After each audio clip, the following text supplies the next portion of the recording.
এটি পুৰণি কামেজ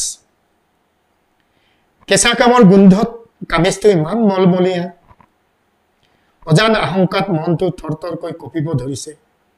দূৰৈত কুকুৰবোৰে ৰৈ ৰৈ বুকিছে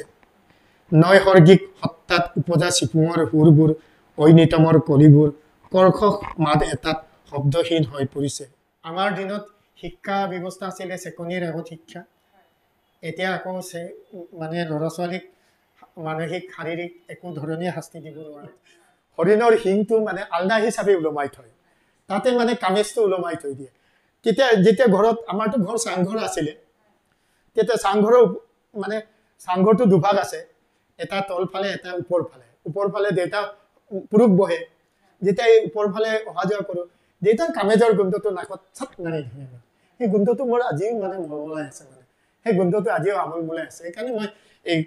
এটি পুৰণি কামেজ কবিতাটো লিখিছোঁ এতিয়া আমি উদাহৰণ হিচাপে ল'ব পাৰোঁ এই শিৱসাগৰত সৌ সিদিনা এখন বিদ্যালয়ৰ মুৰব্বী বিদ্যালয়খনেই ছাত্ৰ এজনে মানে চুৰিৰে আঘাত কৰি হত্যা কৰিলে মানে ইতিমধ্যে ছাৰৰ পৰা আমি বহুতখিনি কথাই গম পালোঁ আৰু কবিতাও শুনিলোঁ ধুনীয়া ধুনীয়া আৰু এতিয়া বিশেষকৈ জানিব বিচাৰিম যিহেতু ছাৰ এগৰাকী আদৰ্শ শিক্ষক হিচাপে পৰিচিতও হ'ল আৰু এতিয়া জানিব বিচাৰিম ছাৰৰ পৰা যিহেতু বিংশ শতিকাৰ শিক্ষা ব্যৱস্থা আৰু পুৰণি মানে 19 শতিকাৰ শিক্ষা ব্যৱস্থাৰ মাজত কিছু আজিকালি পাৰ্থক্য দেখা যায় 19 শতিকাৰ আৰু বিংশ শতিকাৰ শিক্ষা ব্যৱস্থাৰ মাজত বহু পাৰ্থক্য যিহেতু আছে আৰু গুৰু শিষ্যৰ মাজত সেই সম্বন্ধটো কিঞ্চিত হ'লেও অৱনমিত হোৱা যেন পৰিলক্ষিত হয় আৰু সেই সন্দৰ্ভত আপুনি কিবা শিষ্যসকলক বা আগৰ শিক্ষা ব্যৱস্থা আৰু এতিয়া বৰ্তমানৰ শিক্ষা ব্যৱস্থাৰ সম্পৰ্কে সেই বিষয়ে কিবা ক'ব নেকি শিক্ষা সম্পৰ্কে ক'বলৈ গ'লেতো বুকুখনত এটা গধুৰ ভাৱ এতিয়া চেপা মাৰি ধৰে মানে শিক্ষা ব্যৱস্থাটো এনেকুৱা মানে শিক্ষা বুলি ক'লে শিক্ষাটো আমাৰ ইংৰাজীত এষাৰ কথা আছে লাৰ্ণিং ইজ কণ্টিনিউৱাছ প্ৰচেছ জীৱন জুৰি শিকিব লাগিব মানে শিক্ষাৰ কোনো শেষ নাই শিক্ষাৰ শেষ এটাই আছে মৃত্যু হ'ব লাগিব মানে আৰু যিবিলাক মানুহে শিকি আছোঁ বুলি ভবা নাই তেওঁলোকে জীৱনক বুজিয়ে পোৱা নাই মানে কাৰণ শিকিব লাগিব আৰু নমৰালৈকে শিকিব লাগিব মানে কাৰণ পৃথিৱীখন আমাৰ কাৰণে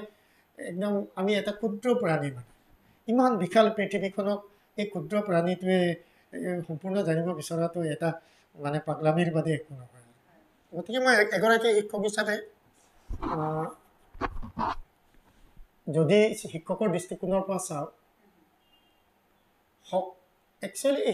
শিক্ষা ব্যৱস্থা ঠিকেই আছে মাত্ৰ সময়ৰ সোঁতত শিক্ষা কিছু সাল সলনি হৈছে পদ্ধতিটো ব্যৱস্থাটো কিছু সাল সলনি হৈছে যেনে আমাৰ দিনত কি নাছিলে ডিজিটেল ছিষ্টেম নাছিলে এতিয়া ডিজিটেল ছিষ্টেম আহিছে আমাৰ দিনত শিক্ষা ব্যৱস্থা আছিলে চেকনিৰ আগত শিক্ষা এতিয়া আকৌ মানে ল'ৰা ছোৱালীক মানসিক শাৰীৰিক একো ধৰণে শাস্তি দিব নোৱাৰে আৰু আজিকালি শিক্ষা ব্যৱস্থাত আগৰ দিনত শিক্ষকেই চব শিকায় আৰু শিক্ষকৰ বাদে বেলেগ একো বস্তুৱেই নাছিলে সেইকাৰণে শিক্ষককে মানুহে কি বুলি ভাবিছিলে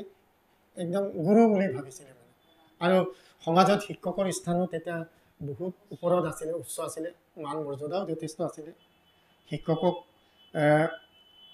ঈশ্বৰ বুলিয়ে গণ্য কৰিছিলে কিন্তু আজিৰ যুগত শিক্ষা অকল শিক্ষকে দিব নোৱাৰে মানে আজিকালি শিক্ষাদান কৰিব পৰা বহুত ব্যৱস্থা আছিলে ডিজিটেল মাধ্যম কম্পিউটাৰে দিব পাৰে ইলেক্ট্ৰনিক মিডিয়াই দিব পাৰে অডিঅ' ভিজুৱেল গতিকে শিক্ষক অবিহনে আজিকালি ল'ৰা ছোৱালীয়ে কি কৰিব পাৰে এই ডিজিটেল মাধ্যমেদি শিক্ষা আহৰণ কৰিব পাৰে মানে গতিকে তেতিয়াৰ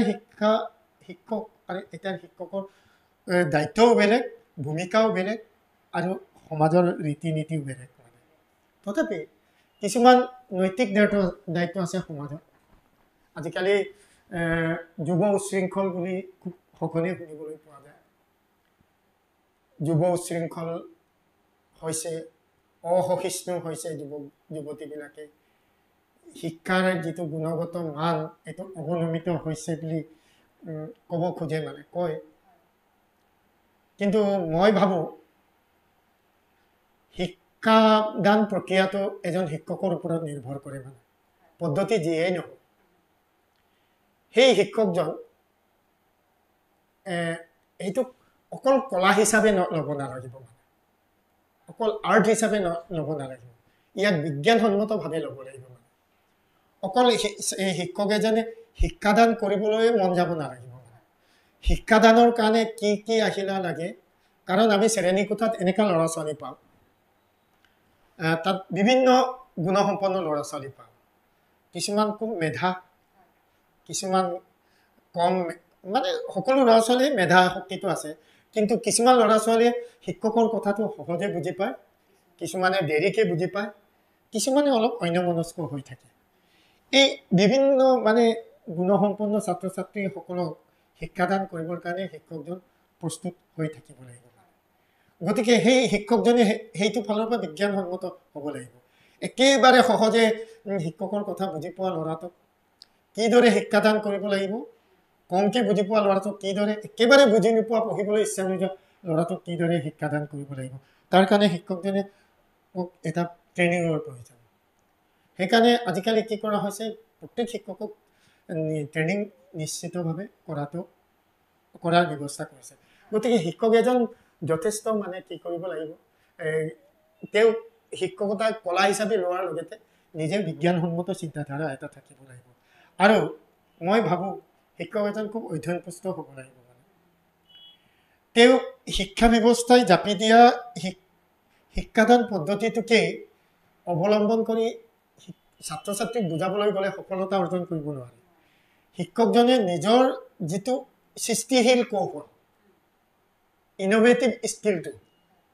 প্ৰয়োগ কৰি পেলাই ছাত্ৰ ছাত্ৰীক মানে শিক্ষাদান কৰিবলৈ যত্ন কৰিব লাগে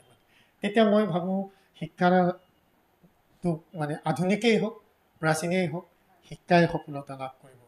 কিন্তু এতিয়া আগৰ দিনৰ শিক্ষা পদ্ধতিত কি আছিলে আগৰ দিনৰ শিক্ষা পদ্ধতিত সেই বিদ্যালয়খনৰ শিক্ষক ছাত্ৰ ছাত্ৰী আৰু অভিভাৱকৰ মাজত এটা মধুৰ সম্পৰ্ক আছিলে আৰু বিদ্যালয়ৰ শিক্ষক আৰু বিদ্যালয়ৰ মুৰব্বীৰ মাজত হাতত ছাত্ৰ ছাত্ৰীক মানে পৰিচালনা কৰাৰ এটা ক্ষমতা আছিলে মানে কিন্তু আজিকালি কি হৈছে মানে এনেকুৱা ব্যৱস্থাবিলাক এনেকুৱা অসৎ উপায়েৰে যদি ব্যৱহাৰ কৰে ছাত্ৰ ছাত্ৰীসকলে যদি বা অভিভাৱকবিলাকে অসৎ উপায়েৰে ব্যৱহাৰ কৰে তেতিয়া কি হয় ছাত্ৰ ছাত্ৰীয়ে মানে শিক্ষকক বহুত অপকাৰ সাধন কৰিব পৰা বাটো আছে মানে এতিয়া ছাত্ৰ ছাত্ৰী এজনৰ শিক্ষকে মৰমত আজি বেদ দিলে মানে বেদ দিয়াৰ অৰ্থটো এইটো নহয় যে একেবাৰে আজিকালি চেকনিৰ আগত বিদ্যা নহয় বুলি কৈছে ইয়াৰ অৰ্থ এইটো নহয় যে অলপ হ'লেই চাৰিৰে লাহেকৈ হ'লে পিঠিব লাগিব মানে মই যিমানেই যি পদ্ধতি নহওক চেকনিৰ আগত বিদ্যাটো কিন্তু একেবাৰে অত্যাচাৰমূলক হ'ব নালাগে ছাত্ৰ ছাত্ৰীজনক আঘাত দিব পৰা শিক্ষা তেনেকৈ মাৰপিট কৰিব নালাগে কিন্তু অলপ চেকনিৰ আগত বিদ্যাৰ প্ৰয়োজন কিন্তু তাকেই যদি অলপ চেকনি এটাৰে গাত দিয়াটোকে যদি অন্য উপায়েৰে যদি অভিভাৱকে বা সমাজে গ্ৰহণ কৰে তেতিয়া সেই শিক্ষকজনে অন্তৰেৰে শিক্ষাদান কৰিব পৰা পৰিৱেশ বা শক্তি হেৰুৱাই পেলাই মানে আজিকালি এই প্ৰৱণতাটো বাঢ়িছে আগৰ দিনততো আমাক তেনেকৈ ছাৰহঁতে পিটিছিলে ছাৰহঁতে এহাতে নোৱাৰিলে এটা বাওঁ হাতত যদি 10 বেত সোঁ হাততো 10 বেত হাতত মানে তেজ ওলাও অৱস্থা আজি কিন্তু ল'ৰা ছোৱালীক বেত দিয়াটো দূৰৰে কথা ল'ৰা ছোৱালীয়ে ঘৰত গৈ ছাৰে আজি মোক এনেকুৱা পিটিলে বা ছাৰে এনেকুৱা ব্যৱহাৰ কৰিলে বুলি ক'লে লগে লগে এই সমূহীয়াভাৱে এজাক আহি পেলাই শিক্ষকৰ ওপৰত বিদ্যালয়খনৰ মুৰব্বীৰ ওপৰত সাংঘাতিক এটা প্ৰেছাৰ ক্ৰিয়েট কৰে গতিকে মই ভাবোঁ আজি শিক্ষা পদ্ধতি আগতকৈ উন্নতি হ'লে মানসিকতাটো কিন্তু আগতকৈ বেয়া হৈছে সেইকাৰণে এটা আৰু আজিকালি এনেকুৱাও হৈছে শিক্ষা পদ্ধতিটো আজিকালি বহুত অভিভাৱকে ব্যক্তিগত খণ্ডৰ বিদ্যালয়বিলাকত পইচা খৰচ কৰি ল'ৰা ছোৱালীক মানে টিউচন ষ্টাইলত পঢ়াব পৰা পৰিৱেশ এটা পাইছে সেই টিউচন ষ্টাইলত পঢ়িব পৰা ল'ৰা ছোৱালীবিলাকক তাত সকলো সুবিধা প্ৰদান কৰে কিন্তু বিদ্যালয় এখনততো একদম একেবাৰে ধনী ল'ৰাজনৰ পৰা আৰম্ভ কৰি ছাত্ৰ ছাত্ৰীৰ পৰা আৰম্ভ কৰি একেবাৰে দুখীয়া ছাত্ৰ ছাত্ৰীও পঢ়া শুনা কৰে গতিকে তাত অনুশাসনটো যথেষ্ট দৰকাৰ মানে এই অনুশাসনৰ মাজত যেতিয়া শিক্ষাদান দিব লগা হয় তেতিয়া আজিকালি বহুত প্ৰত্যাহ্বান আছে এই আগৰ দিনত মাক বাপেকবিলাকে অভিভাৱকবিলাকে যিটো সহজভাৱে লৈছিলে আজিৰ সময়ত সহজভাৱে নলয় গতিকে মই ভাবোঁ প্ৰাচীন শিক্ষাৰ বা আগৰ শিক্ষা পদ্ধতিতকৈ আজিৰ শিক্ষা পদ্ধতিৰ উন্নতি হৈছে কিন্তু এই শিক্ষা পদ্ধতিক সমাজে গ্ৰহণ কৰাৰ ক্ষেত্ৰত কিন্তু সমূলি আগতকৈ শিক্ষা পদ্ধতিটো সমাজে যিদৰে গ্ৰহণ কৰিব লাগে তেনেকৈ গ্ৰহণ কৰিব পৰা নাই বুলি ভাবোঁ আৰু সমাজে শিক্ষা পদ্ধতিৰ নতুন ব্যৱস্থাবিলাকৰ আলম লৈ এই আমাৰ শিক্ষানুষ্ঠানবিলাকত কেতিয়াবা অনাকাংক্ষিত পৰিস্থিতিৰ সৃষ্টি কৰে এতিয়া আমি উদাহৰণ হিচাপে ল'ব পাৰোঁ এই শিৱসাগৰত সৌ সিদিনা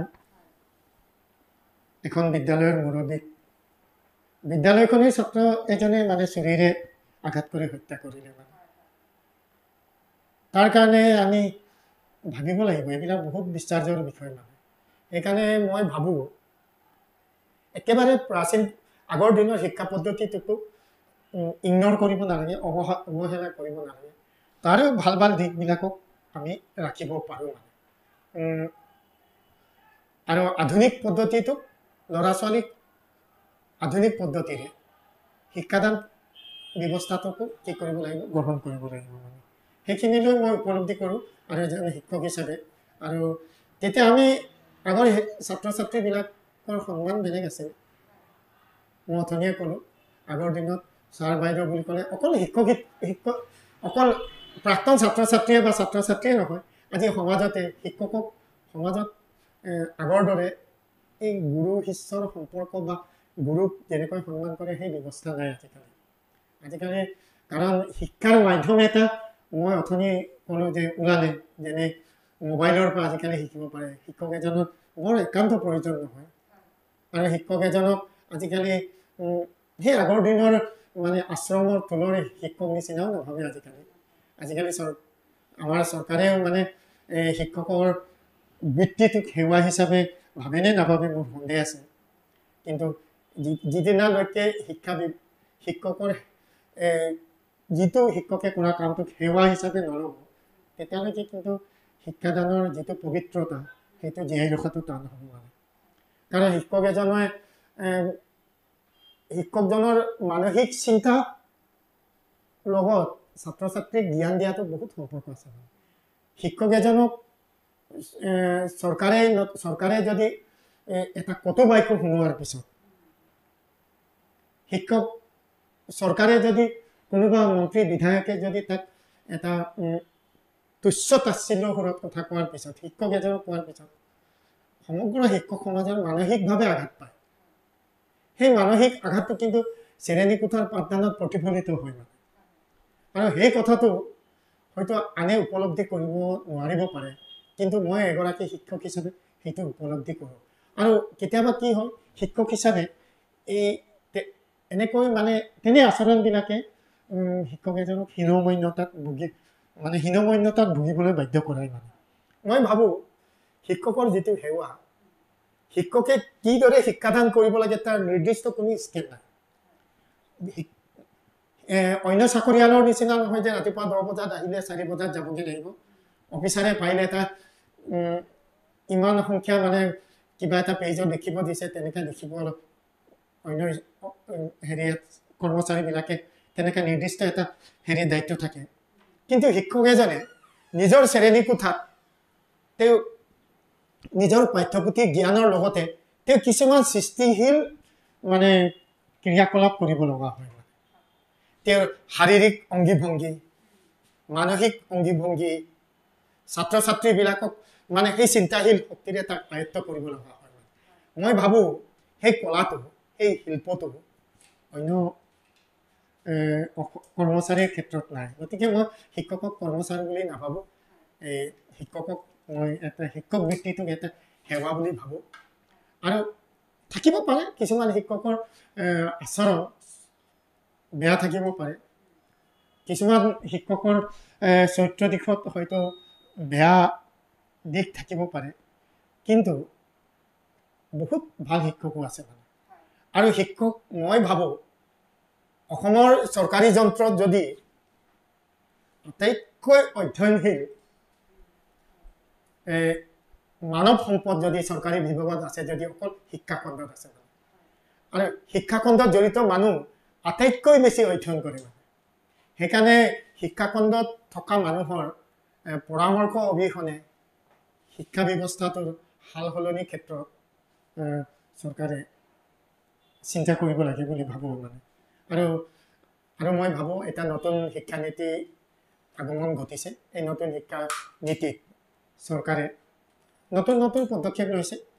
আৰু এই নতুন শিক্ষানীতিবিলাকে এতিয়া আৰু অধিক শিক্ষকক কাৰ্যক্ষম কৰি তুলিব আৰু শিক্ষকক অধিক বিজ্ঞানসন্মত কৰি তুলিব সেইখিনি মই শিক্ষক হিচাপে মোৰ অনুভৱ ব্যক্ত কৰিছোঁ কামেজ মই এইকাৰণে লিখিছোঁ মোৰ দেউতাই কামেজ পিন্ধিছিলে মানে আৰু ঘৰখনত যেতিয়া মই আহোঁ মানে বয়স হোৱাৰ পিছত দেই যেতিয়া মই ডেকা কাল আছিলোঁ বুজি পোৱা নাছিলোঁ কিন্তু বয়স হোৱাৰ পিছত ঘৰত আহিলে মানে দেউতাৰ কামেজৰ গোন্ধটো মনে মনে বিচাৰে মানে আৰু দেউতাৰ কামেজৰ গোন্ধটো যেতিয়া নাপাওঁ তেতিয়া মনটো কিবা বেয়া লাগে সেইকাৰণে কামেজৰ গোন্ধটোৰ লগত মোৰ যেন দেউতাৰ এটা মানে মোৰ বংশটোৰ মোৰ তেজৰ মোৰ এই চহা জীৱন খেতি কৰা মানুহৰ যেন সম্পৰ্ক এটা আছে মানে সেইকাৰণে মোৰ কামেজৰ গোন্ধটো ভাল লাগে কাৰণে মোৰ এটি পুৰণি কামেজ সেইটো পুৰণি কামেজ কেনেকৈ দেউতাই ঘৰত এটা হৰিণৰ শিং এটা আলনা হিচাপে সেই সময় দেই আমাৰ দিনত হৰিণৰ শিংটো মানে আলনা হিচাপে ওলমাই থয় তাতে মানে কামেজটো ওলমাই থৈ দিয়ে যেতিয়া ঘৰত আমাৰতো ঘৰ চাংঘৰ আছিলে তেতিয়া চাংঘৰৰ মানে চাংঘৰটো দুভাগ আছে এটা তলফালে এটা ওপৰফালে দেউতা পুৰুষ বহে যেতিয়া এই ওপৰফালে অহা যোৱা কৰোঁ দেউতাৰ কামেজৰ গোন্ধটো নাকত চাপ মাৰি ধৰে সেই গোন্ধটো মোৰ আজিও মানে মলমলাই আছে মানে সেই গোন্ধটো আজিও আমোলমলাই আছে সেইকাৰণে মই এই এটি পুৰণি কামেজ কবিতাটো লিখিছোঁ মোৰ গাঁৱৰ চিকুণ মাটিত তেজ আৰু চকু পানীত আজি তিতি আছে এটি পুৰণি কামেজ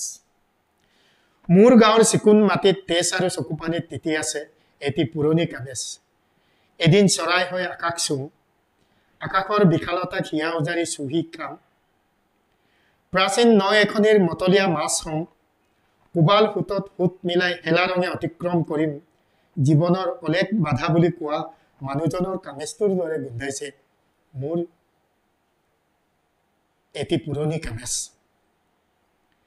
কেঁচা কামৰ গোন্ধত কামেজটো ইমান মলমলীয়া অজান আশংকাত মনটো থৰথৰকৈ কঁপিব ধৰিছে দূৰৈত কুকুৰবোৰে ৰৈ ৰৈ বুকিছে নৈসৰ্গিক সত্তাত উপজা চিপুঙৰ সুৰবোৰ ঐনিতমৰ কলিবোৰ কৰ্কশ মাত এটাত শব্দহীন হৈ পৰিছে চুপ লৈ থকা চৰাই চিৰিকটিৰ কোৰশালে এতিয়া ভাঙিব পৰা নাই মোৰ গাঁৱৰ নিৰ্জনতা ব্যস্ত নৈৰ ঘাটটোত ইমান নিস্তব্ধ কত হেৰাল তাম্বৰণীয়া দুউঠৰ সেই তৰাফুলীয়া হাঁহিবোৰ ভিতৰি মানুহবোৰক যেন চিনি নোপোৱা হৈছে বুকুখন বৰ বিষাইছে নৈ পাৰৰ হাবিত লুকাই বেজাৰ লগা মনটোক নীৰৱে জিলি এটাৰ গান এটা শুনাবলৈ মন গৈছে মোৰ এটি পুৰণি কামেজ ধন্যবাদ